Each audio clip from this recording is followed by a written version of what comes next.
Sean Connery's run as James Bond was legendary. Suave, lethal, and effortlessly cool. Now with this stunning 4K set of all of Sean Connery's 6 James Bonds together, it's been fully restored and a premium release that delivers some absolutely jaw-dropping transfers along the way. In this review, we'll have a little look at each film, touching on some of the transfers, maybe a little bit of the extras, and just an overall thoughts of the package as a whole. I'm going to be a bit biased here. I absolutely love Sean Connery as Bond. I love the Bond franchise. Let's get into it. Dr. No, which came out in 1962, is the one that started it all. Sent to Jamaica to investigate another agent's death, Bond uncovers Spectre's plot to disrupt the US space program. It introduced Ursula Andress as the Bond girl and set the blueprint for the entire series. It's funny going back to this, how almost all of the aspects of this film continued forward. Sometimes in film series you discover they find their footing as it goes on, but not with Bond's case. It starts off strong and creates a template that will continue throughout the rest of the Bond movies. It introduces Bond as this larger-than-life character, a character that would grow into not just being one actor, several actors through multiple decades. It has some incredibly iconic moments, like the introduction at the start, the music, those images of the theme tune as it goes on that creates that little interlude and the fun credits before it starts. You have Ursula Andress coming out of the water, which is a watershed moment for Bond franchises. You get Bond's reveal with his Walter PPK. It's a smaller scale story than we would get, but it's rich with atmosphere and has some great characters, like Dr. No himself. He kind of sets the tone for the eccentric, larger-than-life villain that would dominate the series going forward. I mean, it really does set up the Bond formula. We've got exotic locations, gadgets, femme fatales, and a larger-than-life villain that really did take hold of the screen and give Bond a wonderful counterpoint. Now, the transfer itself in this one is remarkable. It gives off these vibrant colours of the tropical setting, incredible detail within the sets and the wardrobe. The grain remains intact, which is also a key point. It has these rich contrasts, especially in the sort of darker interiors of Dr. No's lair. A great start to the wonderful set. Bond was back a year later in 1963 with From Russia with Love. He's sent to Istanbul to receive a Russian decoding machine, but finds himself in a deadly trap set by Spectre, an enemy that would continue throughout the franchise, and it's always great to see them coming back.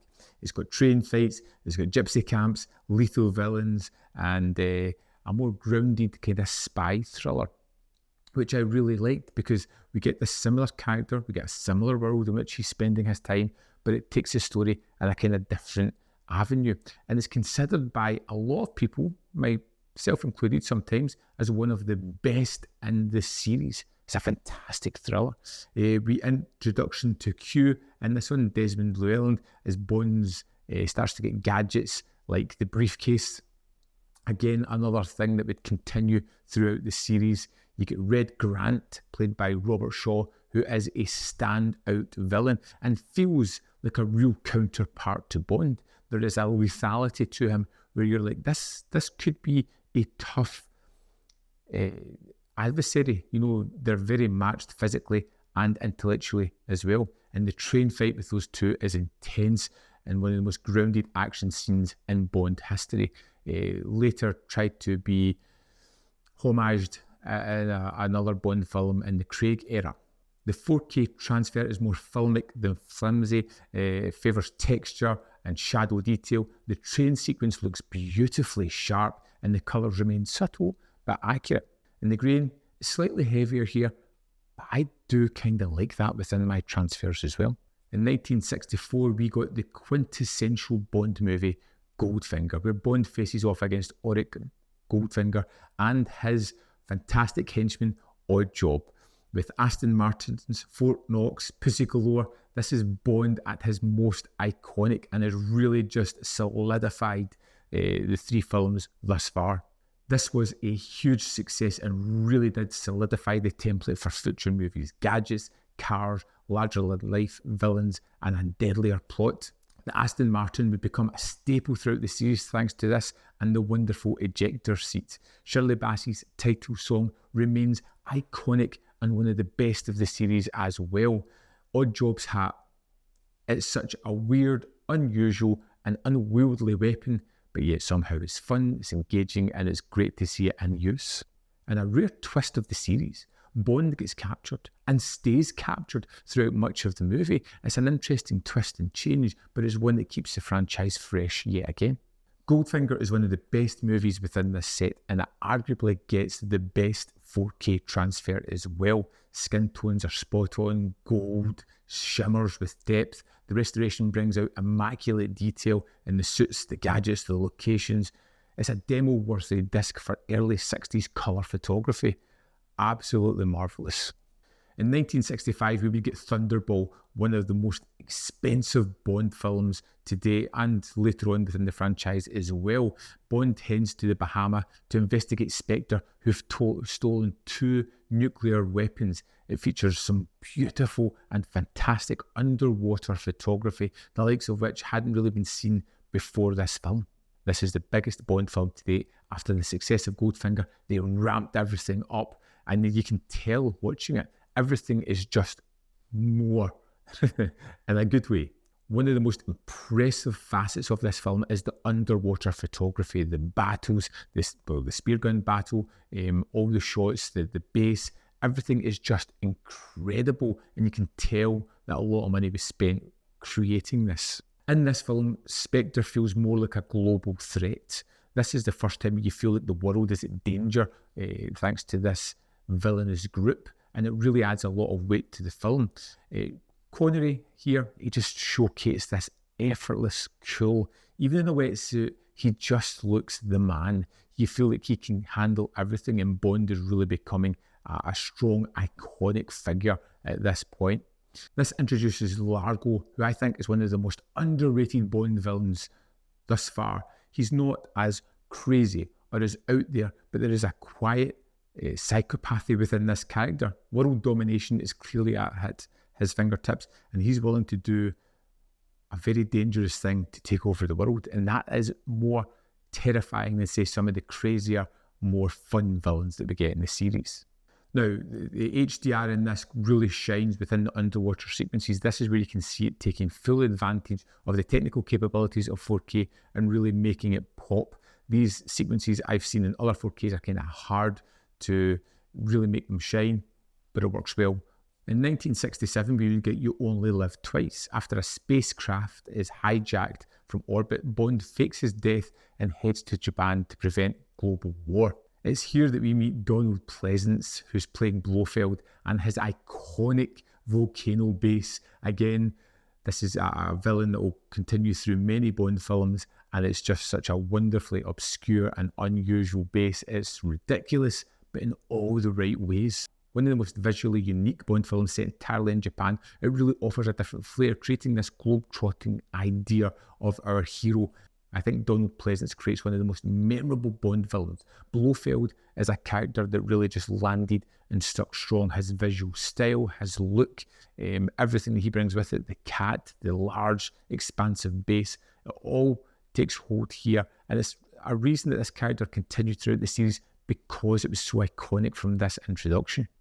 Nancy Sinatra's title song is terrific and another standout within the series, but one thing that probably hasn't aged well is Bond's cultural appropriation. Now, it is a thing of the time and at the place, but you know, nowadays it's a little bit raw. The Japanese landscapes are lush and vibrant in the 4K, and the colours pop more than ever. The volcano base interior really shows a lot of detail. The film's slightly surreal tone is complemented by the pleasing cinematic grain and the shadow definition. Another great transfer. In 1971, Connery would return as James Bond in Diamonds Are Forever, where Bond is investigating a diamond smuggling operation, ultimately ending up in Las Vegas, where he would be battling a resurrected Blofeld. It's campier than previous entries. It's filled with 70s charm and Connery wit, and it has a pair of villains that are really interesting, ones that I kind of enjoy. And even though the film is not as great as some of the other ones, it has enough iconic moments to really make it one of my most enjoyable films within the series. On His Majesty's Secret Service was one that Connery passed on, coming back for a big payday and one last final outing as James Bond. The campier tone is something that would eke into the 70s film, especially when Moore takes over. This would become more prevalent as two henchmen, Mr. Whittant and Mr. Kidd, who are really fun. They're very different. It's the dynamics within their relationship that's something that's really interesting. A pair of co-dependent psychopaths that are incredibly fun and a little bit terrifying at the same time.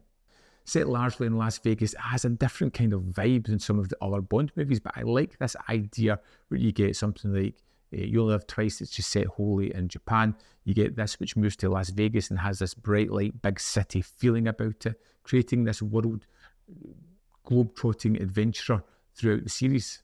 Lana Wood's Plenty O'Toole is a great Bond girl, and the diamond satellite weapon kind of hints towards the future science fiction elements that's going to eke into some other Bond films going forward. This is one of the sharpest and most polished transfers within the set. The bright light, big city Las Vegas dazzles in HDR with crystal clear images. Easily one of the best looking transfers within the set itself. Although there are no new extras on this disc, it ports over a hell of a lot of the legacy extras, which is great. Something I feel a lot of discs just forget about. And even though some of these I've seen before, it's really great to have them here on these discs. If you've ever owned the Bond DVDs or Blu-rays, then you've probably seen these extras before, but it's great to have them ported over nonetheless. The Sean Connery 4K set is an absolute essential for any Bond fan. It's got stunning restorations, great use of HDR, it's got all the classic extras intact. It really truly honours Connery's run as James Bond. Whether you're revisiting these titles or whether it's the first time I've ever seen it, this is something you really need to add to your collection. And look, a nice slim case to fit onto the shelf as well. There we have it. I would love to know your thoughts on Connery's run as Bond. What is your favourite of these 6 films? Is this a set that you're picking up? Now let me know in the comment box below whether you are picking this up, whether you're getting the fancier Steelbook edition. I would love to know. As always, there's more content up here. You can see more of my stuff in the description box below, or links to Patreon, membership program, ManVFilm.com. Always in which you can support me. Thanks for watching. I'll see you next time.